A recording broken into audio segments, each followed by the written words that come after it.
الشیطان الرجیم بسم اللہ الرحمن الرحیم وَأَنزَلْنَا مِنَ السَّمَاءِ مَاءً طَهُورًا۔ سورہ مبارکہ فرقان میں اللہ نے ارشاد فرمایا اور ہم نے آسمان سے پاکیزہ پانی برسایا ہے۔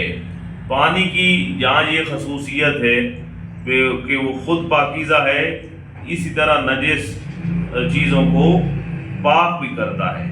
ائمہ معصومین علیہ السلام نے پانی کی مختلف اقسام بیان فرمائی ہیں، جن میں ہر پانی سے پاک کرنے کا ایک الگ حکم ہے، الگ طریقہ ہے۔ لذا اسی وجہ سے ہم آج آپ کی خدمت میں ان اقسام اور احکام کو بیان کریں گے جو کہ سید سیستانی نے بیان فرمائے ہیں۔ پانی کی اقسام کتنی ہیں؟ پانی کی دو اقسام ہیں، ٹھیک ہے جی۔ ایک ہے پانی مضاف پانی۔ مضاف پانی کی تعریف کیا ہے؟ مضاف پانی دو طرح کے ہوتے پانی کے مضاف پانی کہلاتے ہیں۔ پانی وہ جو کسی چیز سے حاصل کیا جائے، جیسے کہ لیموں کا پانی، انار کا پانی وغیرہ، یہ ہے مضاف پانی۔ دوسرا اسی طرح وہ پانی بھی مضاف ہے جو کسی دوسری چیز سے اس طرح مکس ہو جائے پھر اسے پانی نہ کہا جائے، جیسے کسی پانی میں بیری کے پتے انسان اس طرح زیادہ ڈالے کہ پانی اتنا گاڑھا ہو جائے تو پھر اسے پانی نہ کہا جائے یا گاڑھا شربت کہا جائے تو وہ پانی بھی مضاف کہا جاتا ہے۔ مضاف پانی کا حکم کیا ہے؟ مضاف پانی کا پہلا حکم یہ ہے کہ وہ کسی نجس چیز کو پاک نہیں کرتا، اس سے انسان غسل بھی نہیں کر سکتا، وضو بھی نہیں کر سکتا۔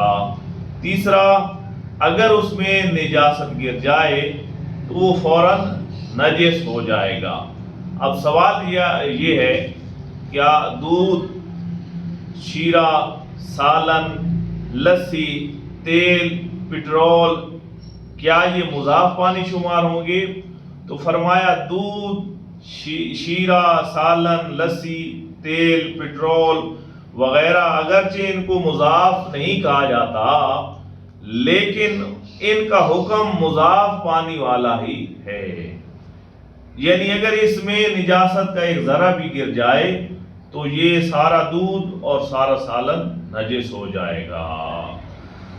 اگر مطلق پانی کا ذائقہ تبدیل ہو جائے، جیسے پانی میں نمک یا میٹھا ڈال دیا جائے تو یہ پانی مطلق پانی رہے گا اور مضاف پانی نہیں رہے گا۔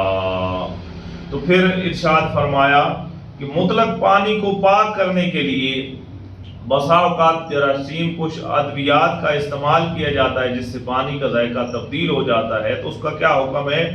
فرمایا پانی صاف کرنے کے لیے جو جراثیم کش ادویات ڈالی جاتی ہیں جس سے پانی کا رنگ ذائقہ بدل جائے تو اس سے پانی مضاف نہیں ہوتا، اس سے وضو بھی کیا جا سکتا ہے۔